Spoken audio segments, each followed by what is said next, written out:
دیکھیے روشن خیالی کے بارے میں ڈاکٹر جاوید اقبال صاحب کی یہ رائے صحیح نہیں ہے کہ یہ ٹوائن بی نے اس کا آغاز کیا. یہ تو ریفارمیشن اور رینائسنس کے بعد انلائٹنمنٹ روشن خیالی، اس پورے پروسیس کو روشن خیالی کہا جاتا ہے. یہ روشن خیالی ہم نے دی ہے یورپ کو. یورپ خود مانتا ہے، ابھی امریکہ کا تو سوال ہی نہیں، وہاں تو کچھ وحشی قبائل صرف رہتے تھے، نہ کوئی تہذیب نہ تمدن. یورپ ڈارک ایجز میں تھا، تاریخی خود مانتے ہیں ڈارک ایجز. یہ ہمارا فکر تھا جو کارڈووا، ٹولیڈو، گریناڈا کی یونیورسٹیوں سے یورپ میں پھیلا، جس نے وہاں روشن خیالی پیدا کی ہے. یہ روشن خیالی مسلمانوں کے زیر اثر پیدا ہوئی. چنانچہ سب سے پہلے میں حوالہ دوں گا ایم این رائے کا. راجہ رام موہن رائے کا حوالہ دیا ہے ڈاکٹر صاحب نے، میں ایم این رائے کا دے رہا ہوں. مہندر ناتھ رائے یہ کمیونسٹ انٹرنیشنل کا رکن تھا، اتنے بڑے پائے پر کمیونسٹ تھا. اس نے اسی لاہور میں تقریر کی تھی 1920 میں، جبکہ ابھی بارشویک ریولوشن کو 3 برس صرف ہوئے تھے. یہیں کا بریڈ لاہور اب مسمار ہو چکا ہے لاہور کا. 1920 میں تقریر کی ہسٹوریکل رول آف اسلام. وہ کتاب پاکستان میں تو کوئی جانتا ہی نہیں، انڈیا میں ممبئی کا ایک ناشر آج بھی شائع کرتا ہے. اس میں جو کچھ اس نے کہا ہے، میں اس کا صرف ایک پہلو آپ کے سامنے رکھ رہا ہوں. اس نے کہا جو لوگ عربوں کی فتوحات کو سکندر اعظم یا چنگیز یا اٹیلا کی فتوحات پر قیاس کرتے ہیں، وہ بہت بڑے مغالطے ہیں. ان فتوحات کے نتیجے میں دنیا میں کوئی روشنی نہیں آئی، کوئی سماج کی اصلاح نہیں ہوئی، کوئی نئی تہذیب وجود میں نہیں آئی، نئے علوم وجود میں نہیں آئے. لیکن اسلام کے زیر اثر یہ جو پھیلا ہے طوفان کے ساتھ، کہ تھمتا نہ تھا کسی سے سیل رواں ہمارا، اس نے دنیا کو روشنی دی ہے. اس نے دنیا کو تاریکی کے اندھیروں سے نکالا. اس نے نئی تہذیب دی ہے، نیا تمدن دیا، نئی سیاست دی ہے، نیا ریاست دیا، نیا قانون دیا، فوجداری بھی اور دیوانی بھی. تو یہ اصل میں قیاس نہ کریں آپ کہ یہ سکندر اعظم اگر مقدونیہ سے ہو کر اور بیاس تک پہنچ گیا، یا اٹیلا اور چنگیز خان اگر منگولیا وغیرہ سے ہو کر اور پہنچ گیا ایسٹرن یورپ تک، تو یہ اس طرح کی فتوحات نہیں تھی. اور تاریخ انسانی کا عظیم ترین انقلاب تھا جو محمد نے برپا کیا. یہ گواہی ایک ہندو کی ہے، جو صرف ہندو نہیں کمیونسٹ ہے، صرف کمیونسٹ نہیں، کمیونسٹ انٹرنیشنل کا ممبر ہے. اسی کی ایک گواہی علامہ اقبال نے دی. علامہ اقبال نے جدید مغربی تہذیب کا انر کور قرآنی قرار دیا. بڑی حیران کن بات ہے، اگرچہ مغربی تہذیب کے خلاف وہ اشعار بھی ابھی پڑھے گئے ہیں کہ تمہاری تہذیب اپنے خنجر سے آپ ہی خودکشی کرے گی، جو شاخ نازک پہ آشیانہ بنے گا ناپائیدار ہوگا. میں اس میں ساتھ کے ساتھ عرض کرتا رہوں کہ اس سوال پہ اکثر ایک سوالیہ نشان اس شعر کے آگے میں لگاتا ہوں، وہ تہذیب ابھی مری تو نہیں، علامہ کی پیشون گوئی تو غلط ثابت ہو گئی. لیکن ذرا غور سے دیکھیے تو تہذیب مر چکی. امریکہ اپنی ٹیکنالوجی کے بل پر کھڑا ہے، مغربی تہذیب صرف ٹیکنالوجی کے بل پر کھڑی ہے. اسی لیے اقبال نے کہا تھا دنیا کو ہے پھر مار کا روح و بدن پیش، تہذیب نے پھر اپنے درندوں کو ابھارا. اللہ کو پامر دیے مومن پہ بھروسہ، ابلیس کو یورپ کی مشینوں کا سہارا. یہ سارا در حقیقت ٹیکنیکل ترقی ہے جس پر یہ کھڑا ہوا ہے نظام.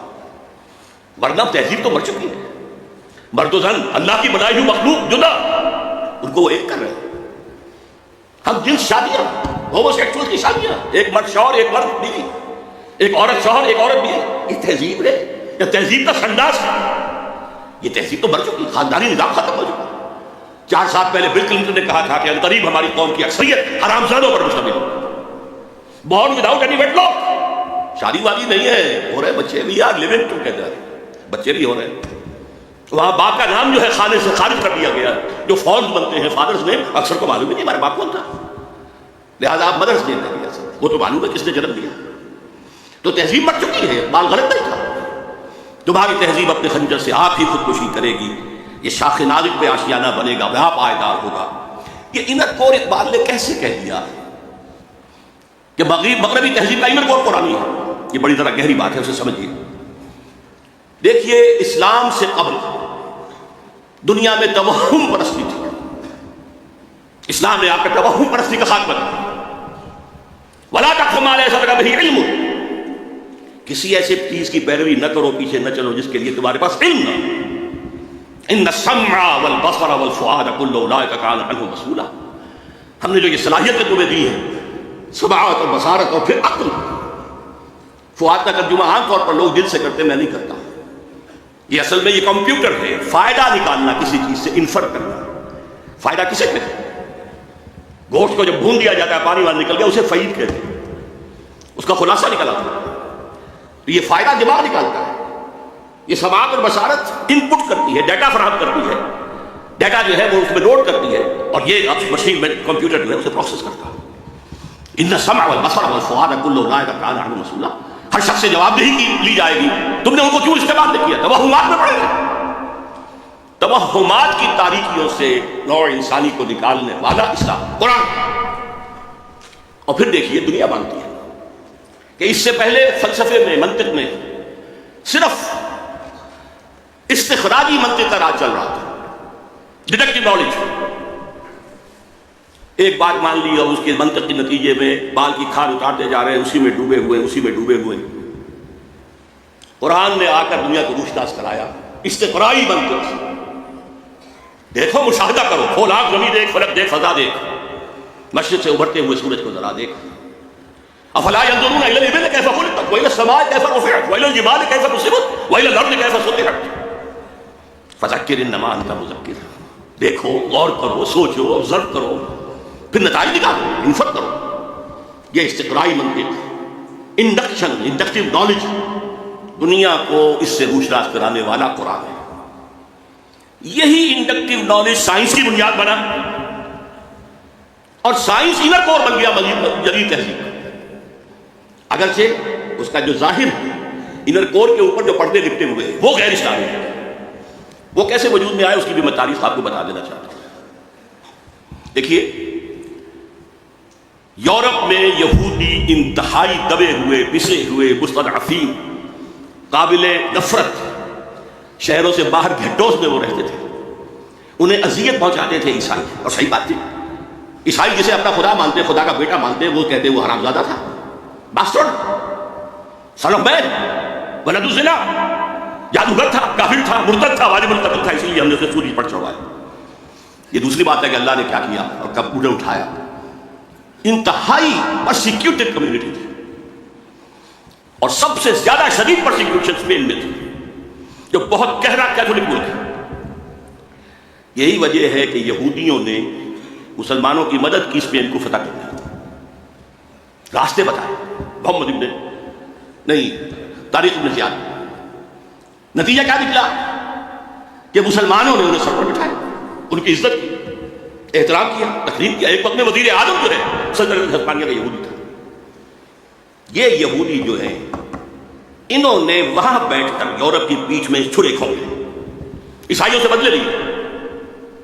اس لیے کہ جو لڑکے آتے تھے فرانس سے، جرمنی سے، اٹلی سے، یہ تینوں ملک قریب پڑھتے، وہ پڑھنے کے لیے آتے تھے. کارڈووا کی یونیورسٹی، قرطبہ کی، گرناڈا، کرناٹا، تولیڈو، تریتوا، یہاں سے پڑھ کر جاتے تھے. اور یہاں یہودی ان کے اندر کچھ اور زہر کے انجیکشن بھی لگاتے تھے، اسلام کی روشن خیالی پر اور اوپر روشن خیالی. اب یہ روشن خیالی کا لفظ میں انورٹڈ کماز میں بول رہا ہوں. اسلام کے تصور حریت پر مزید ردا، اسلام کے نظریہ مساوات مرد و زن پر مزید ردا. یہ ردے یہودیوں نے اسپین میں بیٹھ کر، اور آپ کو معلوم ہوگا بل گوریون نے کہا ہے the golden era of our diaspora was Muslim Spain. اس نے یہ کہا یہ ڈائسپورا سن 70 عیسوی سے شروع ہوا تھا. سن 70 عیسوی سے، جبکہ جو ٹائٹس رومی جنرل تھا اس نے گرایا ان کا سیکنڈ ٹیمپل، 1,33,000 یہودی ایک دن میں قتل کیے، اور پھر وہاں سے نکال دیا، بھاگا ڈائسپورا. اب وہ دنیا میں منتشر ہو گیا. اس ڈائسپورا کا بن گوریون کہتا ہے the golden period of our diaspora was Muslim Spain.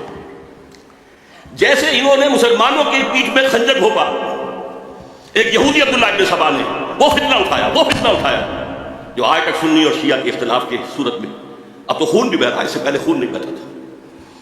یہ سارا ایک شخص، وہ یہودی فتنہ گر، یہ یہودی فتنہ گر علامہ اقبال سے لگا. اور جسے بنو کے بارے میں کہا گیا بین کیا ہے، فکر چالاک یہود. یہ دونوں چیزیں جو ہیں مسلمانوں میں تقسیم اور عیسائیوں میں پروٹیسٹنٹ اور کیتھولک کی تقسیم یہودیوں کے پیدا کرتا ہے. آزادی اسلام نے دی، وہ جو اقبال کہتا ہے ہر کو جا بینی جہان رنگ بو ذاکہ از خاکش بروید آرزو یاد نور مصطفیٰ اورا بہاس یا حدود اندر تلاش مصطفیٰ. تم دنیا میں کہیں خیر دیکھو گے، خوبی دیکھو گے، بھلائی دیکھو گے، کوئی اعلیٰ قدر دیکھو گے، جہاں بھی دیکھو گے یا نور مصطفیٰ سے مانگا گیا ہے، ادھار لیا گیا ہے، مستعار ہے، اور یا ابھی انسان مصطفیٰ کی تلاش میں آگے بڑھ رہا ہے. یہ ڈائریکٹیکل پروسیس جو ہے ہسٹوریکل، یہ جس رخ پر پڑھ رہا ہے وہ لازماً اس کی منزل اسلام ہے. آزادی انہوں نے اسے آگے بڑھایا اللہ سے بھی آزاد. یہ نہیں کہ نبی بندہ واقع فساد آدمیت، صرف یہ نہیں، اللہ سے بھی آزاد، مادر پدر آزاد، مساوات مرد و زن، فیملی سسٹم کو تباہ کرنے کے لیے عورت کو بھی مرد بنا دو، لے آؤ معاشی میدان کے اندر لے آؤ، گھر سے نکالو. حالانکہ خاندانی نظام ایک ایسا نظام ہے کہ اس کا ایک سربراہ ہو سکتا ہے، دو تو برابر کے سربراہ نہیں ہو سکتے، ٹوٹے ہی ٹوٹے، برباد ہو ہی ہو. مینیجنگ ڈائریکٹر ایک بنائیں گے، ڈائریکٹر 100 ہیں، لیکن اس کو توڑا. اسی طریقے سے جو ابھی کہا گیا کہ یہ جو کتا ہے یہ فرق نہیں کرتا بیٹی ماں اور بیوی کے اندر، یہ ہم کیوں کرتے ہیں؟ پیاس ہے لگتی ہے جہاں سے پانی ملتا ہم لے لیتے ہیں، تو خامخواہ جو ہے ہماری جنسی جو پیاس ہے اس کے لیے قلب بنے. اسی شہر لاہور میں ایک پروفیسر تھے تاریخ کے عبدالقادر صاحب، وہ یہ کہا کرتے تھے when I can get fresh milk from the market daily, why should I bind a cow on my door? میں اپنی جنسی جذبے کی تسکین جب چاہوں جہاں سے کروں، گائے باندھنا ضروری ہے گھر تو یہ بیوی گھر میں لانا ضروری ہے. یہ جو تہذیب کے تباہ کن معاملات ہیں، اور پھر معیشت کے اندر سود، نوٹ کیجئے پروٹیسٹنٹزم ذہن یہودی کی پیداوار ہے. جیسے این بنوک این فکر چالاک یہود، اسی طرح پروٹیسٹنٹزم فکر یہودی کی چالاک ہے. اور سب سے بڑا پروٹیسٹنٹ ملک انگلینڈ بنا، چرچ آف انگلینڈ بغاوت کے طور پر سب سے پہلے وہاں قائم ہوا، پوپ سے آزاد. اور وہاں یہ پر آپ کو معلوم ہے کہ سب سے پہلا بینک بنا، بینک آف انگلینڈ. کالوین کے ذریعے سے سود کا جواز جو پیدا کیا گیا یہودیوں نے کروایا، شائلاکس نے کروایا. وہ جواز سب سے پہلے اس کو قبول کیا ہے انگلینڈ. یہ پروٹیسٹنٹس کی فتح تھی، اور اس کے ذریعے سے رفتہ رفتہ رفتہ رفتہ وہ یورپ کے اوپر قابض ہو گئے.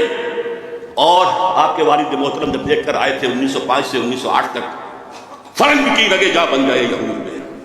یہ نہ کوئی اور دیکھ سکتا تھا نہ بیان کر سکتا تھا، اس ایک مصرے میں بیان کرنا ممکن نہیں کسی کے لیے. اور نہ وہ گہری نگاہ گاہ میری نگاہ تیز چیر گئی دلے وجود، نہ وہ کسی اور کو حاصل. فرق صرف یہ ہوا ہے اس ایک صدی کے اندر کہ پہلے فرنگ کا اور پروٹیسٹنٹزم کا امام برطانیہ تھا، آج فرنگ کا اور پروٹیسٹنٹزم کا امام امریکہ. اچھا، اس کے ساتھ یہ تو تھی ریفارمیشن، دوسرا تھا رینائسنس. رینائسنس کے ذریعے سے انہوں نے علم اس کی طرف لوگوں کو راغب کیا. لیکن چونکہ احیاء العلوم کی اس تحریک کے پیچھے ایک نیگیٹو موٹیو تھا، پاپائیت کے نظام کے خلاف بغاوت، اور پاپائیت ہی ان کے نزدیک مذہب کا مذہب تھی، مذہب کے خلاف بغاوت. لہذا اس کے تحت رد عمل کے طور پر جو علوم اور فنون جنم لیے جنہوں نے، وہ بے خدا بلکہ مخالف خدا. سیاست سے اللہ کو نکالو، حاکم وہ نہیں ہے، حاکم عوام ہے. معیشت سے قرض حسنہ، شراکت مزاربت کو نکالو، بینک سود پر ہو. معاشرت میں حیا، عفت، عصمت کے تصورات ختم کرو. اور آج کی یونائٹڈ نیشنز کی اصطلاح میں پروسٹیٹیوٹس کو بھی سیکس ورکرز کو، وہ بھی ایک محنت کرنے والے ہیں، محنت کرنے والیاں. یہ بے خدا سائنس اور بے خدا بلکہ مخالف خدا فلسفہ ہے جس نے اس روشن خیالی کو جنم دیا ہے جو آج پیش کی گئی. اصل روشن خیالی وہ تھی جو محمد رسول اللہ نے دی تھی. اور علامہ اقبال کے بقول آج اگر کہیں کو خیر یا خوبی ہے تو صرف نور مصطفیٰ سے مستعار ہے. اس کا پس منظر کیا ہے وہ میں آپ کو بتا دوں. دیکھیے، اللہ تعالیٰ نے علم کے لیے 2 آنکھیں دی تھی انسان کو. علم کی جو اہمیت آئی ہے وہ ابھی میں بتا چکا ہوں. قرآن مجید کہتا ہے کسی ایسی چیز کے پیچھے مت پڑو جس کی بنیاد علم پر ہو.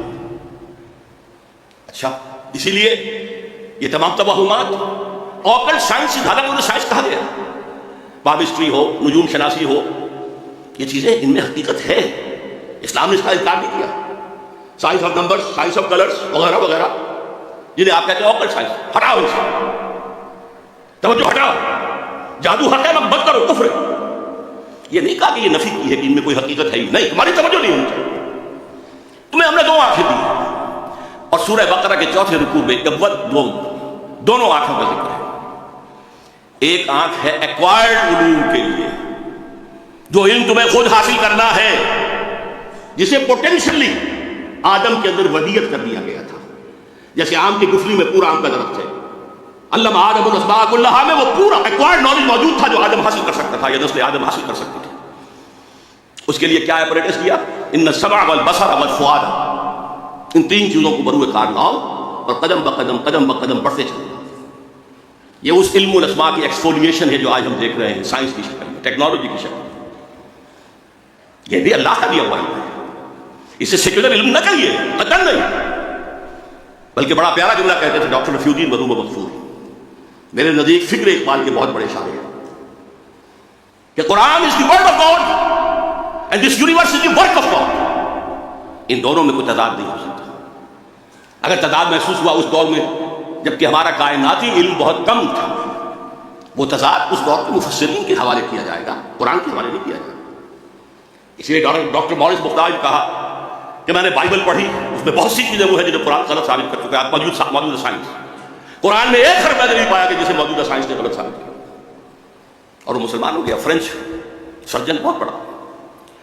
تو یہ ورک آف گاڈ ہے، یہ سیکولر سائنس نہیں ہے، یہ بھی مذہبی ہے. اللہ کے عمل کا مطالعہ کرو، اللہ کے بنائے ہوئے قوانین فطرت ہیں ان کا مطالعہ کرو، ان سے فورسز آف دی نیچر کو کیپچر کرو، ہارنس کرو، استعمال کرو. لیکن دوسرا علم فَإِمَّا يَأْتِيَنَّكُم مِّنِّي هُدًى فَمَن تَبِعَ هُدَايَ فَلَا خَوْفٌ عَلَيْهِمْ وَلَا هُمْ يَحْزَنُونَ. دوسرا گیون نالج ہے اللہ کی طرف سے. یہ ایکوائرڈ نالج ہے جو رفتہ بڑھا ہے اور آج یہاں پہنچ گیا ہے کہ اقبال کہتے ہیں کہ فروغ آدم خاکی سے، عروج آدم خاکی سے انجم سہ میں جاتے ہیں کہ یہ ٹوٹا ہوا تارا مہ کامل نہ بن جائے. دوسری آنکھ تھی، جب بھی تمہارے پاس میری طرف سے ہدایت آئے، وہی آئے، فَمَن تَبِعَ هُدَايَ فَلَا خَوْفٌ عَلَيْهِمْ وَلَا هُمْ يَحْزَنُونَ. یہ دو آنکھیں تھیں، وہی اور اقتصادی. یہ گیون ہے، یہ ریویلڈ نالج ہے، یہ اوپر سے آیا ہے. اور یہ نالج آپ کو اپنی سماعت و بصارت اور عقل کے ذریعے حاصل کرنا. انسانی تہذیب کا سب سے بڑا المیہ کیا ہے؟ مذہب کی مخالفت میں جو سائنس اور فلسفہ اور جو تہذیب پر بان چڑھی، اس نے ریویلڈ نالج سے آنکھ بند کر رکھو ادھر، صرف ایک آنکھ کھلی رکھی. اسی لیے یہ یک چشم تہذیب ہے، یک چشم دجال. جتنی اس میں ترقی ہوئی ہے دجالیت کی طرف انسان کا قدم بڑھتا چلا جاتا. دونوں آنکھیں کھلی ہوتی کوئی پرواہ نہیں تھی. سائنس آسمان کو چھو لیتی، کوئی خرابی نہ ہو. ہدایت عملی زندگی کے اندر حاصل کرو وہی کے ذریعے سے، ریویل نالج کے ذریعے سے. لیکن وہاں کیا ہے؟ اجی چھوڑو، خدا ہے یا نہیں ہے، ہوگا. لیکن یہ کائنات تو ہے نا، اس کو سمجھو. یہ ہمارے جسم میں کوئی روح بھی ہے کہ نہیں ہے، ہوگی، کون کہہ سکتا ہے کہ ہے. اس کو چھوڑو، یہ جسم تو ہے، اس کی پرواہ کرو، بالو پوسو، صاف رکھو. یہ آخرت کوئی ہے یا نہیں ہے، ہوگی بھائی، شاید ہو، کسی نے آ کے بتایا تو نہیں واپس. یہ دنیا تو ہے، اسے بناؤ، حاصل کرو، آسائشیں لو، بہبود بھی کرو لوگوں کی. لیکن ساری توجہ دنیا پر، روح کی بجائے جسم پر، اللہ کی بجائے کائنات. یہ صرف شفٹ آف ایمفیسس ہے جس نے کہ تہذیب، تمدن، فکر، فلسفہ سب کا رفع کر دیا، یا چشمی بنا دیا. ورنہ میں آپ کو بتاتا ہوں، اور علامہ اقبال نے اس آیت مبارکہ کو اپنے فلسفہ خودی کی سورس قرار دیا، جس کے راوی ہیں سید نذیر نیازی مرحوم. علامہ نے کہا میرے فلسفہ خودی کی سورس سورہ حشر کی آیت ہے، وَلَا تَكُونُوا كَالَّذِينَ نَسُوا اللَّهَ فَأَنسَاهُمْ أَنفُسَهُمْ أُولَٰئِكَ هُمُ الْفَاسِقُونَ. ان لوگوں کے مانند نہ ہو جانا جنہوں نے اللہ کو بلا دیا تو اللہ انہیں اپنے آپ سے غافل کر دیا. یہی فاسق ہے. یہ اپنا آپ کون سا جس سے انسان غافل ہوتا ہے؟ کیا اپنے پیٹ سے کوئی غافل ہے؟ کوئی اپنے جسم سے غافل ہے؟ تھوڑا سا چھالا نکلا ہے انگلی پہ تو دوڑتے ہیں ڈاکٹر کے پاس. دانت میں درد ہو تو جا کے ڈینٹسٹ کو رات کے 1 بجے بھی اس کے گھر پر دروازہ توڑ دیں گے. لیکن روح ہے یا نہیں، اس سے ہم بے پرواہ. وَلَا تَكُونُوا كَالَّذِينَ نَسُوا اللَّهَ فَأَنسَاهُمْ أَنفُسَهُمْ، انہوں نے اللہ کو بلایا تو اللہ نے انہیں اپنے آپ سے غافل کر دیا۔ اسی کا کانورس ہے جو بعض صوفیہ کا قول ہے، من عرف نفسه فقد عرف ربه، جس نے اپنے آپ کو پہچان لیا اس نے خدا کو پہچان لیا۔ اس لیے کہ ہمارے اندر وہ ڈیوائن اسپارک ہے، وہ روح ملکوتی ہے، وَنَفَخْتُ فِيهِ مِن رُوحِي، جسے قرآن دو جگہ کہہ رہا ہے، اللہ کی اپنی روح اس میں سے دوں گا۔ بہرحال اس نئی تہذیب کے تحت جو روشن خیالی آ رہی ہے وہ مجسم دجالیت ہے۔ اس دجالیت کا یوں سمجھیے میں نے 3 لحاظوں سے تشبیہ دی ہے۔ جب ملیریا بخار چڑھتا تھا تو اتنی سردی اور اتنی وہ ہوتی تھی، ایک لحاظ ڈالا، دوسرا ڈالا، تیسرا ڈالا۔ سب سے اوپر کا لحاظ ہے سیکولرزم، زندگی کے مین دھارے سے خدا کو نکال باہر کرو، کان پکڑ کر جاؤ، مسجد میں رہو، مندر میں رہو، سینیگاگز میں رہو، چرچ میں رہو، ہم آئیں گے، درشن کر لیں گے، ڈنڈوت کر دیں گے، بس۔ ہماری سیاست، ہماری ریاست، ہمارے قوانین، ہمارے نظام سیاسی، نظام معاشی، ہمارا تصور سماجی اقدار، سوشل ویلیوز، ہمارا تصور سماجی خرابی ہے، سوشل ایونٹس کا، یہ ہم کریں گے۔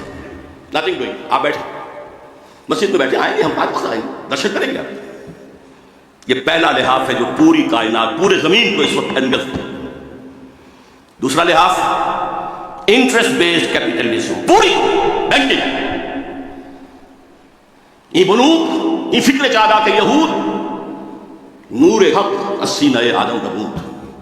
اور کیا بات کہی ہے عزیزم عاقب سعید نے، اس کا دوسرا شعر نہیں پڑھا، تا رہو بالا نہ گردد یہ نظام، دانش و تہذیب و دین سودائے خام۔ جب تک یہ بینکوں کا نظام تو بالا نہیں ہوتا، ختم نہیں ہوتا، اپروٹ نہیں ہوتا، اس وقت ایک دانش، کیا بات کرتے ہو دانش کی، تہذیب کیا بات کرتے ہو تہذیب کی، دین کیا بات کرتے ہو دین کی، سودائے خام، یہ تو بڑے کچے خیالات ہیں۔ دوسرا لحاظ بھی گلوبل ہے۔ تیسرا لحاظ البتہ بھی کچھ مشرقی ممالک، خصوصاً مسلمان ممالک پر پوری طرح نہیں اڑا ہے۔ وہ اگر آپ protocol of design, elders of design پڑھیں گے تو معلوم ہوگا یہ بھی ایک پورے پلان کے تحت ہوا۔ شرم و حیا کا تصور نکال باہر کرو، عصمت و عفت کا تصور نکال باہر کرو۔ عزیز واقف نے تو کہا کہ خانہ داری بھی کرے، وہ کہتے ہیں خانہ داری اس کا کام ہے ہی نہیں، اگر وہ کرے گی تو اجرت مانگے گی شوہر سے، بچے جنے گی تو اجرت مانگے گی شوہر سے۔ یہ تو social engineering programme of United Nations Assembly کا ہے، جس کا سب سے بڑا جو ہے چمچہ اس وقت صدر مشرف بنا ہوا ہے۔ پوری دنیا میں کہیں نہیں ہے کہ عورتوں کو اس طریقے سے سیٹیں، ڈیموکریسی کا معجزہ ہمارے برابر موجود ہے انڈیا، معجزہ مانتی ہے دنیا کہ مانا جاتا ہے کہ ڈیموکریسی جو ہے وہ لو پرسنٹیج آف لٹریسی کے ساتھ نہیں چل سکتی، اور وہاں چل رہی ہے، یہ معجزہ۔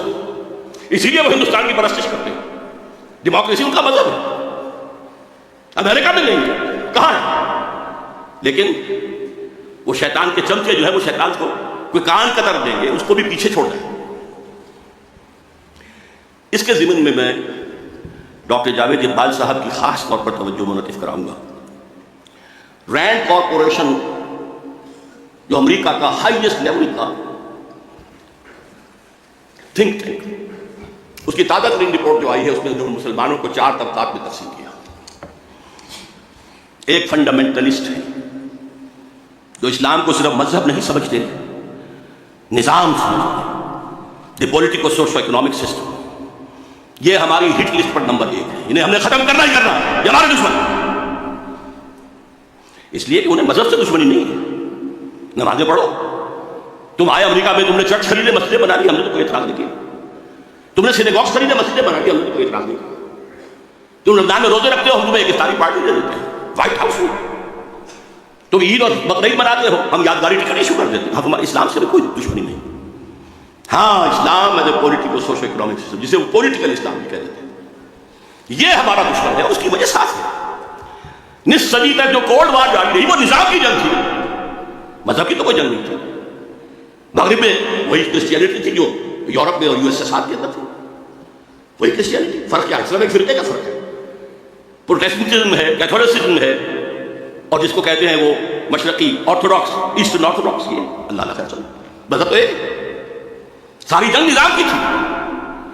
ان کے سرمایہ دارانہ نظام کو اتنی بڑی دھمکی مل گئی تھی، چیلنج مل گیا تھا، وہ سوچتے تھے ہوا ہو جائے گا پانی میں، اور ایک وقت میں مغرب کانپ رہا تھا، اس لیے کہ روس خلا میں پہلے پہنچ گیا تھا، ابھی امریکہ تو بہت پیچھے تھا۔ بہرحال جنگ ان کی ہے ان فنڈامنٹلسٹ سے جو اسلام کو دین سمجھتے ہیں، مذہب بھی ہے، عقائد بھی ہیں، عبادات بھی ہیں، رسومات بھی ہیں. یہ جو تین ایسنشل کانسٹیٹوئنٹس ہیں مذہب کے، کلاسیکل مذہب وہ بھی ہے، لیکن یہ پولیٹیکل سسٹم بھی ہے، اکنامک سسٹم بھی ہے، سوشل سسٹم بھی ہے. تین جمع تین بن کر 6 بنتے. دوسرا طبقہ انہوں نے کہا یہ ہے جن کو ڈاکٹر صاحب نے کہا روایت پسند. یہ کون لوگ ہیں؟ وہ بھی ٹریڈیشنلسٹ کہتے ہیں، گرینڈ کارپوریشن. یہ وہ ہیں جو قال اللہ قال رسول میں مگن ہیں، مدرسوں میں ہیں، مسجدوں میں ہیں. یہ ہمارے لیے کوئی براہ راست چیلنج نہیں ہے، لیکن اگر خدا نہ خواستہ وہ ٹریڈیشنلسٹ جو ہیں وہ فنڈامنٹل سے مل جائیں تو بہت خطرناک ہے، اس لیے کہ ان کے پاس ذریعہ ہے پبلک کے سامنے آنے کا. مساجد ہفتے وار جلسہ منعقد ہوتا ہے. تو تیسرے نمبر پر ہیں ماڈرنسٹ، اور میں ڈاکٹر صاحب کو بھی انہی میں شمار کرتا ہوں، جو اسلام کی ایسی تعبیر کرنا چاہتے ہیں جو مغرب کے لیے پہلے ٹیبل ہو. آپ نے کہہ دیا شراب حرام نہیں ہے، فی نفسی شراب تو حرام، رجس من عمل الشیطان فاجتنبوہ، چھوڑو. فہل انتم منتہون، چھوڑتے ہو کہ نہیں؟ تمہیں پہلے بھی دے دیے گئے تھے سگنلز کہ شراب اور جوئے میں کچھ خوبیاں بھی ہیں اور کچھ گناہ بھی ہے، گناہ کا پہلے بھاگی. پھر کہہ دیا گیا تھا شراب کے نشے میں نماز کے قریب نہ ہو. لیکن سورہ مائدہ کی آخری آیات جو ڈاکٹر پڑھی ہے، یہ جو ہیں ماڈرنسٹ، کسی صاحب نے کہہ دیا اسلام پردہ ہے، یہ تو تہذیبی بات تھی سر. یہ ہے کہ جو مغرب میں فٹ کرنا چاہتے ہیں مشرق کی ان اقدار کو. ان کے بارے میں رینڈ کارپوریشن میں ہے کہ ان کے پاس پبلک سے کانٹیکٹ کا کوئی ذریعہ نہیں ہے، انہیں میڈیا پر، خاص طور پر الیکٹرانک میڈیا میں نمایاں کیا ہے. اب جو کچھ ARY کر رہی ہے اور جو کچھ کہ کیو ٹی وی کر رہا ہے یا جیو ٹی وی کر رہا ہے، یہ کس کے زیر اثر ہے؟ لیا پہلے لیا جو موجود ہے وہ سب سے پہلے. چوتھا انہوں نے کہا کہ سیکولرسٹ ہیں، وہ تو ہے ہمارے. اب یہ 2 جمع 2 کی تقسیم انہوں نے کی ہے، ماڈرنسٹ پلس سیکولرسٹ. ان کی سرپرستی کرو، انہیں سپورٹ کرو، اور فنڈامنٹلسٹ اور ٹریڈیشنلسٹ ان دونوں کو دباؤ. یہ ہے آج آسمان امریکہ کی وحی. اب یہ تو میں نے آپ کے سامنے عرض کر دیا کہ یہ جدید روشن خیالی کی جڑ کہاں سے ہوئی. انلائٹنمنٹ سے جو شروع ہوا، اس کا ایک جز جو انر کور قرار دیا ہے اس علامہ اقبال نے، اگرچہ اس کا ظاہر کچھ اور نظر کو خیرہ کرتی ہے چمک تہذیب حاضر کے یہ صناعی مگر جھوٹے لگوں کی ریزہ کاری ہے. اور خیرہ نہ کر سکا مجھے جلوہ دانش فرنگ، سرما ہے میری آنکھ کا خاک حجاز و حول قدس.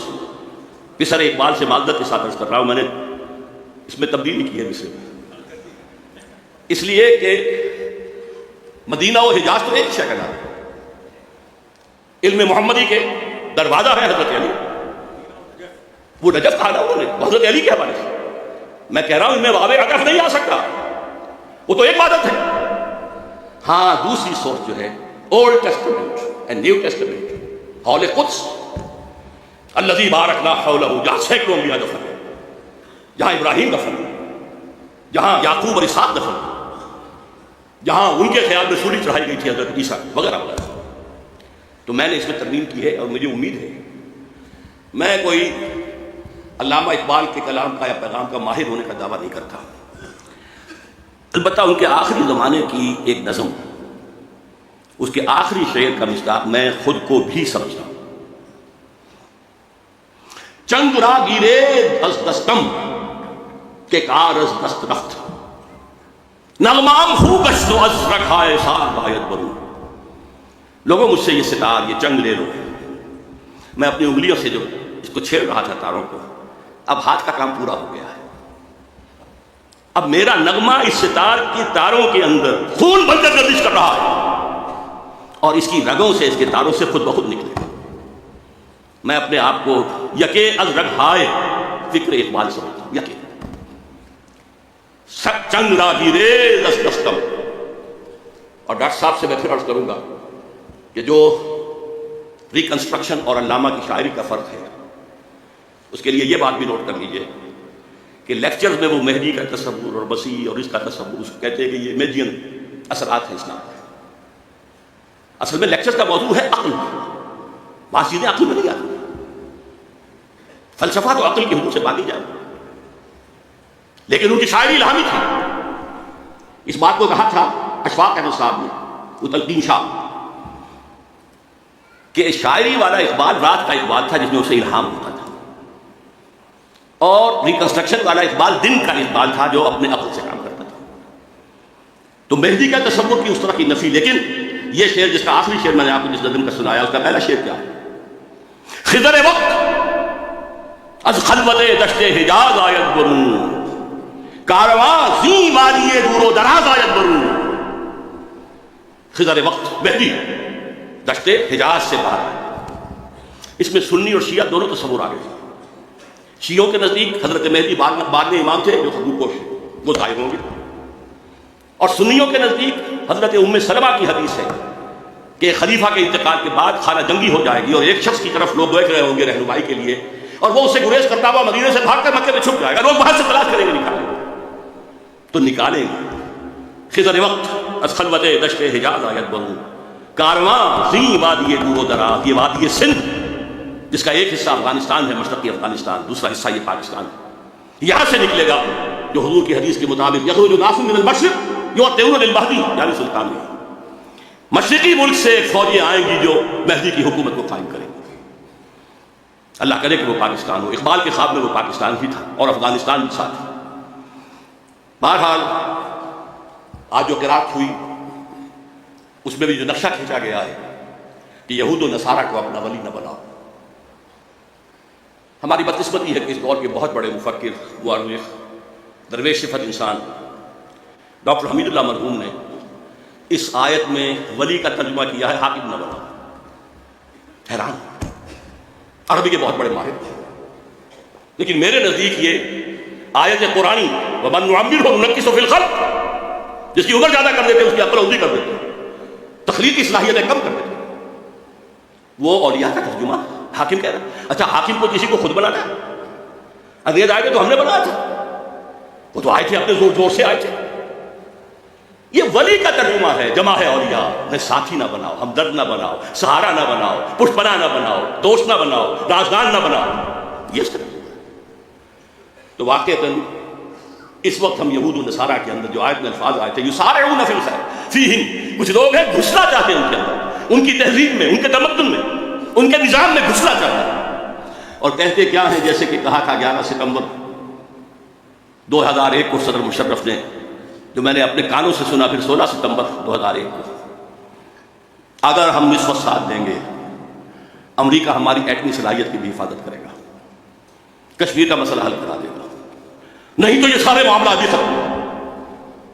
ان یصیبنا دائرہ, کہ ہم پر کوئی مصیبت نہ آ جائے. ڈر رہے, وہ ڈر کیوں رہے؟ اللہ پر یقین نہیں, اللہ کی مدد کا احساس نہیں, آئے گی نہیں اللہ کی مدد. تم اللہ سے جنگ کر رہے ہو, مدد کیسے آئے؟ لہذا ان میں گھس رہے. لیکن اس کے مقابلے میں جو ایک جماعت کا نقشہ پیش کیا گیا ہے, من یرتد منکم عن دینہ فسوف یأتی اللہ بقوم یحبهم ویحبونہ, اور وہ اس کی راہ میں جہاد کریں گے, اللہ ان سے محبت کرے گا, وہ اللہ سے محبت کریں گے, اور وہ کافروں پر سخت ہوں گے, اہل ایمان پر نرم, اللہ کی راہ میں جہاد کریں گے. اللہ تعالی ہمیں وہ جماعت بننے کی توفیق عطا فرمائے. ان دونوں آیتوں کا تعلق جو ہے اگلی آیات سے ہوئی ہے. مولانا فاروقی صاحب نے حضرت عائشہ کا شعر کا جو ایک مصرع مجھے یاد رہ سکتا ہے, وہ لیسا لشمسنا لمحا غروب, سارے دنیا میں یہ بھی ہے, سورج ہے وہ غروب ہو جاتا ہے, ہمارا سورج کبھی غروب نہیں ہوتا, وہ ہے محمد رسول اللہ صلی اللہ علیہ وسلم. اقبال کی زبان میں سنا چکا ہوں, حد کو جابینی جہان رنگوں جہاں کے خاکش بروئے دارزو یاد نور مصطفیٰ مرا بہاست یا ہنوز اندر تلاش مصطفیٰ. پھر جو آیت انہوں نے پڑھی ودو لو تک فرون, وہ یہ چاہتے ہیں تم بھی کافر ہو جاؤ جیسے وہ خود کافر ہے. دم کٹی بلی چاہتی ہے سب کی دمیں کٹ جائیں. اس کو نہ سمجھ کر اور صرف وقتی سے فائد, میں نے کہہ دیا تھا 16 ستمبر 2001 کو روبرو کہا کہ آپ جو کچھ کر رہے ہیں وہ غداری ہے عدل و انصاف کے مسلمہ اصولوں سے. یہ ابھی کوئی جرم ثابت نہیں, طالبان کا تو کوئی ہے ہی نہیں جرم، اگر آپ کہتے ہیں اسامہ بن لادن، وہ بھی ثابت ہے اور سزا دینے پر تل گئے. کون سے اصول ہیں یہ عدالت کے؟ ڈاکٹر صاحب کو چیف جسٹس بھی رہے. نمبر 2، یہ غیرت اور حمیت سے بغاوت ہے. ایک حکومت آپ نے قائم کروائی، مدد کی، سپورٹ کیا، پروموٹ کیا، اس کا سفیر آج تک بھی بیٹھا ہوا ہے آپ نے انہیں ریکگنائز کیا، اور ایک دھمکی پر پتاشی کی طرف بیٹھ کے 180 کا ٹرن لے لیا. تو کوئی غیرت اور حمیت بھی کسی شے کا نام نہیں کہ حمیت نام تھا جس کا گئی تیمور کے گھر سے. وہ تیمور کے گھر سے کیا، سادات کے گھر سے گئی. مشرف صاحب تو صدی کے سید ہونے کے مدعی ہیں. اور نمبر 3، یہ بغاوت ہوگی اسلام سے کہ ایک مسلمان حکومت کے خلاف، مسلمان ملک کے خلاف غیر مسلموں کا ساتھ دیا. البتہ جو آپ بتا رہے ہیں حکمتیں، وہ حقیقی ہیں، میں مانتا ہوں، لیکن وقتی ہے. جلد یا بدیر آپ کی باری آ کر رہے گی. بعد میں خود کہا مشرف نے کہ ہماری باری بھی آ سکتی ہے، لیکن آپ جا رہے ہیں اسی کے دامن میں. لا ملجا منکا ولا ماوا الا الیک. یہ تو دعا ہے رات کے وقت سونے کی مصنون دعا. اے اللہ، تیرے کسی اقدام کے خلاف کہیں پناہ لینے کی جگہ ہے ہی نہیں سوائے تیرے دامن کا. جیسے ماں بچے کو مارتی ہے اور بچہ ماں سے چمٹا جاتا، کہاں جائے؟ یاد ہے یہ امریکہ سے چمٹے جا رہے ہیں. انجینئر سلیم اللہ خان صاحب نے جو بات کہی، روشن خیالی کا نفاذ، یہ ہے اصل بات جو اس وقت اس حکومت کے تحت ہوا. پوری ریاستی مشینری کو استعمال کر کے، اپنے خیالات مطلقہ کو استعمال کر کے، جو ان کے خیال میں روشن خیالی ہے، جو روشن خیالی کا آتاتورک ماڈل ہے، برقعے زبردستی کروا دیے، انگریزی لباس پہننا لازم کر دیا گیا، اذان بھی دو تو ترکی میں دو، نماز پڑھو تو ترکی میں پڑھو. یہ سارا معاملہ یہ شخص بھی کرے گا اگر اس سے مہلت ملے، بلکہ اسے دستخط آگے جائے گا. حافظ عاقب سعید صاحب کی گفتگو میں سے میں نے صرف ایک چیز نوٹ کی تھی، اس کا میں پہلے تذکرہ کر چکا ہوں کہ تمہاری تہذیب اپنے خنجر سے آپ ہی خودکشی کرے گی. یہ واقعہ ہے جو پیش آ چکا. تہذیب مت خلاف فطرت، اصول تخلیق کے خلاف دنیا کا، جسے قرآن نے کہا تقطعون السبیل، تم راہ مار رہے ہو.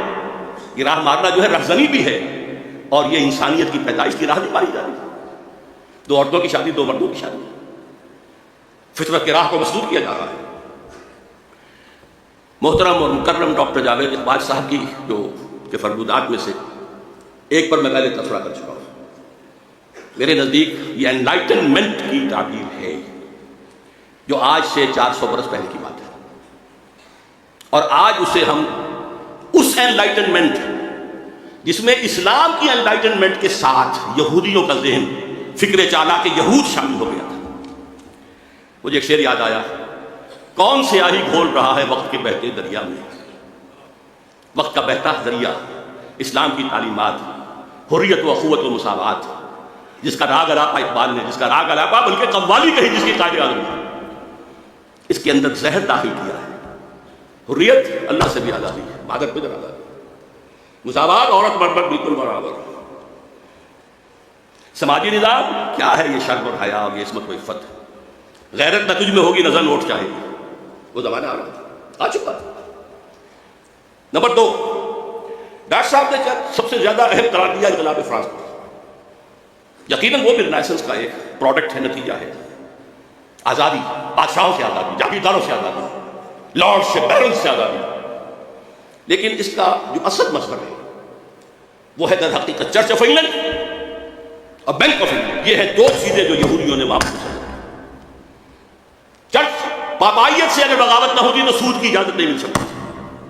سود حرام تھا، یورپ کے نظام کے تحت حرام تھا. پروٹیسٹنٹس کے ذریعے سے انہوں نے اس کی اجازت حاصل کی اور پھر اپنے سودی ہتھ کنڈوں کے اندر پورے یورپ کو جگڑ لیا. فرنگ کی لگے جا بن جائے یہود میں. Bank of England. تیسری بات جو جمال الدین افغانی کے بارے میں کہی کہ خلیفہ پر شورا کی رائے یا اکثریت کی رائے مؤثر ہونی چاہیے، بائنڈنگ ہونی چاہیے. میں نے اپنا جو تصور پیش کیا ہے جدید خلافت کا، اس میں یہی بات کہی. درخواست کروں گا کہ ڈاکٹر صاحب میری وہ چھوٹی سی کتاب پڑھ لیں. انسٹیٹیوشن بہت بعد میں ڈیولپ ہوئے. خلفائے راشدہ میں لیجسلیچر اجتہاد اور جو ایگزیکٹو اور جوڈیشری سب کے ہیڈ خلیفہ تھے. جیسے حضور تھے تینوں چیزیں جمع تھیں، لیکن آج انسٹیٹیوشن ڈیولپ ہو گئے، یہ تین پلرز کو علیحدہ کرنا ہوگا۔ آج ہمیں وہ شخص نہیں مل سکتا جو تقوی اور تدین میں، خدا ترسی میں اور للہیت میں صحابہ کرام کے صف میں کھڑا ہو سکے، لہذا وہ اعتماد نہیں کیا جا سکتا۔ فیڈریشن کی جو تجویز انہوں نے پیش کی تھی، میرے علم میں حال ہی میں آیا کہ ان کی تجویز تھی کہ یہ علاقہ ہندوستان کا جو آج پاکستان کی شکل میں ہے اور افغانستان اور روسی ترکستان مسلمان ریاستیں، کیونکہ 1897 میں جمال الدین افغانی کا انتقال ہو چکا تھا، بولشوک ریولوشن آیا 20 برس بعد 1917 میں، اس وقت تک یہ ترک ریاستیں مسلمان ریاستیں تھیں۔ ان کو جوڑ کر، اس لیے کہ ان تینوں کے اندر فقہ حنفی ہے جو بھائی ایک ہی فقہ، ایران کو اس نے شامل نہیں کیا، حالانکہ بائی برتھ عبادت ایرانی، وہاں ذرا مختلف ہے عقائد بھی اور فقہ۔ ان تینوں کو جوڑ کر ایک بلاک بنایا گیا، یہ خواب تھا جو اس نے دیکھا تھا۔ ایک دوسرا خواب اقبال نے دیکھا تھا 1930 کے خطبے میں کہ یہ ڈیسٹنی ہے کہ ہندوستان کے شمال مغرب میں ایک آزاد مسلمان ریاست قائم ہو، اور اگر ایسا ہو گیا تو ہمیں موقع مل جائے گا کہ اسلام کے چہرے پر عرب امپیریلزم کے دور میں جو دبے اور داغ آ گئے تھے انہیں ہٹائیں اور صحیح اسلام کا نمونہ پیش کریں۔ سر سید کے بارے میں جو کچھ کہا ہے ڈاکٹر صاحب نے، ان پر کفر کا فتویٰ ان کی تعلیمی پالیسی کی وجہ سے نہیں لگا، حقائق کو درست کانٹیکسٹ میں سمجھنا چاہیے۔ جیسے کہ ڈاکٹر شاہد صاحب نے کہا، وہ اپنی قومی سوچ کے دائرے سے نکل کر مذہبی اور اعتقادی دائرے میں داخل ہو گئے۔ انہوں نے کہا فرشتہ کوئی چیز نہیں، صرف فورسز آف دی نیچر جو ہے وہ فرشتے ہیں، بس کوئی ان کا باڈیلی ایگزسٹنس نہیں ہے، شخصی کوئی ان کا وجود نہیں۔ جن بھی عام انسان ہوتے ہیں کوئی نہیں آگ سے پیدا کیے گئے، بس صرف جیسے ہم کہتے ہیں کہ وہ غصے میں آگ بگولا ہو گیا، تو جو ان پڑھ قسم کے لوگ ہوتے ہیں وہ غصے میں آگ بگولا ہو جاتے ہیں، اس لیے وہ لوگ ہیں جنہوں جن کہا گیا۔ وہ آگ تو نہیں ہوتے، آگ سے بنے انسانی ہوتے۔ معجزات کا انہوں نے انکار کیا، وہ جو قانون مادی تھا اس کو اتنا غالب سمجھا کہ قدرت خداوندی بھی اس کی پابند ہو چکی ہے۔ یہ قوانین اللہ نے بنائے، کیا وہ انہیں توڑ نہیں سکتا؟ نہیں، یہ قوانین بغیر کرے۔ اس اعتبار سے ان پر کفر کے فتوے لگے، وہ علم کلام کے میدان میں آ گئے تھے، ورنہ صرف تعلیم کی بات کرتے تو اختلاف تھا علماء نے اصل میں وہ نان کوآپریشن شروع کر دی تھی بہت پہلے، جس کا خواب گاندھی کو بہت بعد میں آیا۔ ہم تمہارا علم پڑھیں گے، نہ سائنس پڑھیں گے، نہ فلسفہ پڑھیں گے، نہ تمہارے کالجوں اور یونیورسٹیوں میں جائیں گے، ہم تو قال اللہ قال رسول کے جزیرے بنا کر بیٹھ جائیں گے کوروں کھروں میں۔ It was a naan cooperation with the Britishers. بہرحال اس میں پازیٹیو اور نیگیٹو دونوں باتیں کہی جا سکتی ہیں، اور میں ڈاکٹر صاحب کی خدمت میں چھوٹا سا مضمون پیش کروں گا، اسلام کی نشر ثانیہ کرنے کا اصل کام۔ درخواست ہے اور آپ لوگوں کے سامنے اعلیٰ رؤوس الارشاد وعدہ دینا چاہتا ہوں کہ ضرور پڑھیں گے۔ علامہ اقبال کے بعد میں مولانا مودود نے جو کہا وہ میں سمجھتا ہوں زیادتی ہے۔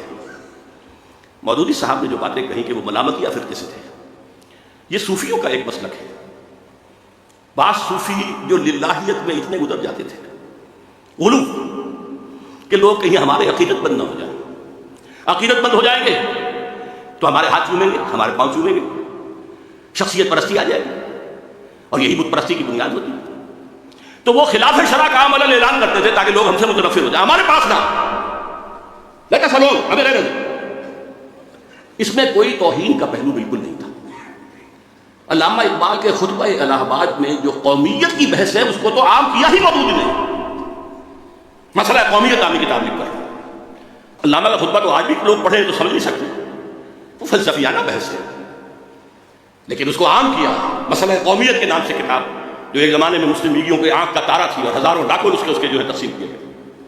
البتہ بعد میں ان کا اختلاف تھا کہ قیادت ایسے لوگوں کے ہاتھ میں آ رہی ہے، جسے آپ نے بھی کہا کہ وہ سیکولر مائنڈڈ تھے، پریکٹسنگ مسلم نہیں تھے، تو اس سے اسلامی ریاست قائم نہیں ہوگی، ایک مسلم نیشن اسٹیٹ اور وجود میں آ جائے، اور یہ بات سچی ثابت ہوئی۔ بہرحال میں سمجھتا ہوں زیادتی ہے ان کا ذکر ان علماء کے ساتھ کرنا۔ ہاں، مولانا مدنی رحمۃ اللہ علیہ، اسی طریقے سے مولانا نجم الدین اصلاحی یا عطاء اللہ شاہ صاحب بخاری، اور ریکنسٹرکشن کے بارے میں یہ کہ یہ شورائی جو یہ سوڈانی عالم نے کہا کہ یہ کفریات ہیں، یا سلیمان ندوی صاحب نے کہا کہ یہ کتاب نہ لکھی جاتی تو بہتر تھا۔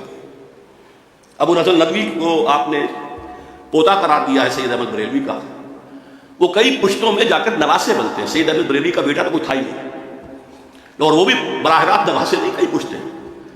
وہ تو بہت پرانے, بہت زیادہ زمانے کا جو ہے ان کے درمیان وقفہ ہے. پھر میں آپ سے ایک بات اور عرض کروں گا. مسلم لیگ کی اصل قیادت یقیناً سیکولر لوگوں کی تھی, غیر عالم لوگ تھے. اب ڈاکٹر شاہد مسعود صاحب انہیں خام خواہ عالم بنانا چاہیں تو عالم نہیں بن جائیں گے. اقبال عالم تھا, اس کی ابتدائی تربیت علامہ میر حسن کے تحت ہوئی تھی. اس کے اندر اپنے والد اور والدہ کا خون دوڑ رہا تھا جو صوفی مزاج تھے, قائد اعظم نہیں تھے. وہ ایک عام قسم کے کھوجے گھرانے میں, کاروباری گھرانے میں پیدا ہوئے. ان کی تعلیم میں, تربیت میں کوئی دین کا دخل نہیں. وہ اور تھے, یہ اور تھے. اور میں بدقسمتی سمجھتا ہوں کہ قیام پاکستان میں اصل بات کی جاتی ہے قائد اعظم کی. اصل بات اقبال کی کرنی چاہیے, جس کا مرید بن گیا تھا محمد علی جناح. لندن کی تیسری پول بیس کانفرنس کے موقع پر جو ملاقاتیں ہوئی ہیں, اسے میں آج کل کہہ رہا ہوں, یہ مولانا روم اور شمس تبریز کی ملاقاتوں کے برابر تھی. وہ واپس آئے ہیں تو اس کے بعد انہوں نے قوالی گائی ہے اسلام کی. یہ سب وہ انجیکشن تھا جو اقبال نے دیا تھا, جو سن 30 کے خطبے میں مسلم لیگ میں دے چکے تھے. بہرحال روشن خیالی کی سمن میں اب آج کی روشن خیالی جو ہے, آپ نے چونکہ ان میں مولانا شبلی کا نام بھی لیا ہے, وہ یقیناً موجودہ حساب سے بھی روشن خیال تھے. انہوں نے آپ کے والد مرحوم کو بھی ایک خاص پہلو سے غلط راستے پر ڈالا, گمراہ کیا, اگرچہ علامہ اقبال وہاں تک نہیں پہنچے تھے. اس پر ایک پورا مقالہ لکھا جا چکا ہے اور میں اس کا بڑا احسان سمجھتا ہوں. بہرحال آج کیا ہو رہا ہے, علامہ شبلی کی پوتی اب نماز کرائے گی امریکہ کے اندر. یہ جو روشن خیالی کے بیج تھے وہ برگو بار آج لا رہے ہیں نا, ان کی پوتی ہے. اب پہلے تو وہ کوئی ڈاکٹر امینہ ودود تھی, وہ کہاں سے ٹپکی ہیں یہ تو ہمیں معلوم نہیں, لیکن اب آ رہی ہے شبلی کی پوتی روشن خیالی لے کر. میں ڈاکٹر صاحب کی ان تینوں اصطلاحات کو پسند کرتا ہوں, اصلاح پسند, روایت پسند اور عوام کی پسند کا پسند. یہ تینوں اصطلاحات صحیح ہیں اور میں سمجھتا ہوں معتدل ہے, ماڈریٹ. یہ بات ہمیشہ رہی ہے. بقول اقبال آئین نو سے ڈرنا, طرز کہت پہ اڑنا. مشکل یہی کٹھن ہے قوموں کی زندگی میں. یہ مراحل آتے ہیں, نئے خیالات کی پذیرائی آسانی سے نہیں ہوتی. یقیناً اجتہاد کا دروازہ جو ہمارے خاص طور پر سنی اسلام کے اندر بند ہے سینکڑوں برس سے, اسے کھولا جانا چاہیے. لیکن ظاہر بات ہے کہ اس کے کچھ حدود ہیں, قیود ہیں, کچھ پیرامیٹرز ہیں, ان کے اندر وہ اجتہاد ہوتا ہے. مادر بدر اجتہاد نہیں جو قرآن کو بھی بدل دے, خود بدلتے نہیں قرآن کو بدل دیتے ہوئے کس طرح فقیہان حرم بے توفیق. اس لیے کہ آج ہمارے ہاں روشن خیال یا روایت پسندی میں 3 شیڈز میں بتا دوں گا, اور اصلاح پسندی کے 3 شیڈز. ٹاپ پر وہ ہیں کہ جو قرآن کو بھی پورا تسلیم کرنے کو تیار نہیں. وہ کہتے ہیں قرآن سے اصول لے لو, اسپیسیفکس نہیں. یہ چور کا ہاتھ کاٹو اور یہ کرو اور کوڑے لگاؤ اور للنان, یہ اسپیسیفکس ہیں. قرآن سے صرف اصول لو, اور یہ اسپیسیفکس جو ہیں یہ تو ایک خاص دور کے لیے وہ ہدایت دی ہوتی ہے. میرے نزدیک یہ ختم نبوت کا انکار ہے, تکمیل نبوت اور رسالت کا انکار ہے. اگر یہی بات تھی تو ابھی نبوت اور رسالت جاری کرنی چاہیے. پہلی بات یہ ہے وہ لوگ جو قرآن بھی پورا ماننے کو تیار ہیں, dot it, Quran dot it. دوسرے وہ ہیں جو کہتے ہیں قرآن صرف قرآن پورا, قرآن پورا, لیکن ہم اس کی تعبیر خود کریں, ہم سنت رسول کو اس کی تعبیر ماننے کو تیار ہیں. یہ منکرین حدیث ہیں ہمارے ہاں, جو اہل قرآن بھی اپنے آپ کو کہتے ہیں. وہ مرکز ملت کی حیثیت سے فیصلے تھے. اب ہم قرآن کی تعبیر خود کریں گے, سنت جو ہے وہ اس میں ہمارا سوچ نہیں. یہ ہیں 2 شیڈ جو آج روشن خیالی کا اظہار کر رہے ہیں ان کے. اس کے بعد آتا ہے اہل حدیث کا موقف. قرآن بھی لازم, سنت بھی لازم, لیکن خلفائے راشدین کے فیصلے بھی بائنڈنگ نہیں ہے. حضرت عمر کے اجتہادات ایگزیکٹو آرڈرز تھے اپنے دور کے, وہ ابدی نہیں. وہ اہل سنت تو ہے, اہل جماعت نہیں. چوتھا شیڈ کیا ہے؟ قرآن, سنت اور اجماع امت جو صرف خلافت راشدہ میں ہوا ہے. اس کے بعد تو اجماع کا سوال ہی نہیں. عالم اسلام ایک وحدت رہا ہی نہیں. اس وقت عالم اسلام ایک وحدت تھا. تو خلیفہ راشد کے جس فیصلے کو مان لیا گیا وہ گویا اجماع ہو گیا. یہ ہیں ہمارے اہل سنت والجماعت۔ اس کے بعد آتا ہے مجتہدین کا دور، ابو حنیفہ، امام مالک، امام شافعی، امام احمد بن حنبل، امام جعفر صادق۔ اب قرآن، سنت، اجماع، بلکہ اہل تشیع جو ہے وہ اجماع کو نہیں مانتے، جیسے اہل حدیث نہیں مانتے، دور خلافت راشدہ کے فیصلے کو وہ نہیں مانتے۔ چوتھے یہ ہے کہ ان کے اجتہاد کو بھی مانو، بندے رہو ان کے ساتھ، یا فقہ حنفی کے ساتھ، یا فقہ مالکی کے ساتھ، یا فقہ شافعی کے ساتھ۔ یہ ہے چوتھا شیء جس پر آج مسلمان، اکثریت جو ہے مسلمانوں کی، جس کے اوپر عامل ہے۔ تو میں یہ عرض کر رہا تھا کہ روایت پرستی کی یہ انتہا جو ہے، اس کو تو چھوڑے بغیر چارہ کار نہیں۔ اگر وہ فقہا جنہوں نے اجتہاد کیا تھا وہ یہ کہہ سکتے ہیں کہ ہم رجال و نحن رجال، تو صحابہ اور تابعین کی رائے کو بھی رد کر سکتے ہیں، وہ بھی انسان تھے، ہم بھی انسان ہیں، ہم اجتہاد کر سکتے ہیں۔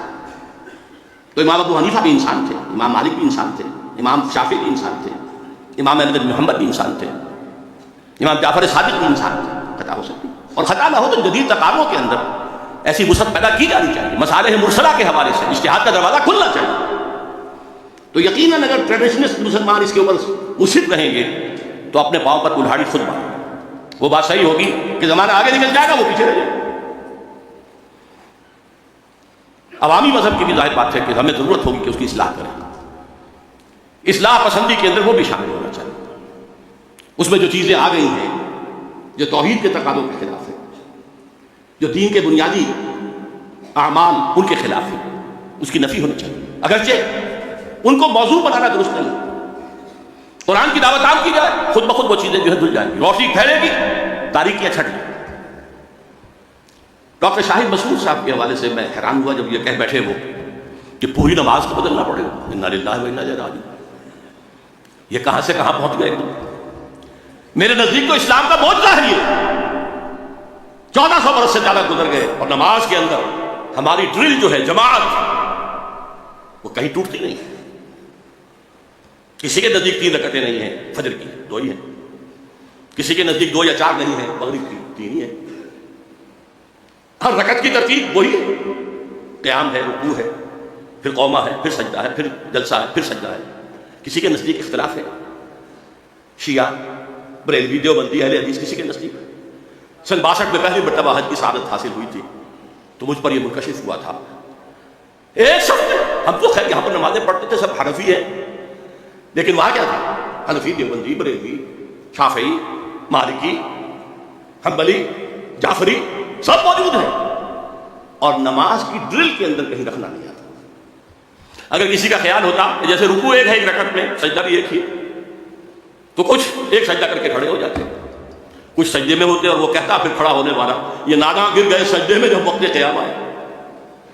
نہیں، وہی ڈرل ہے، کوئی رکھتا نہیں۔ اور یہ صرف سنت کی وجہ سے ہے، سنت جو تواتر عمل سے آئی ہے، سنت صرف حدیث سے نہیں آئی ہے۔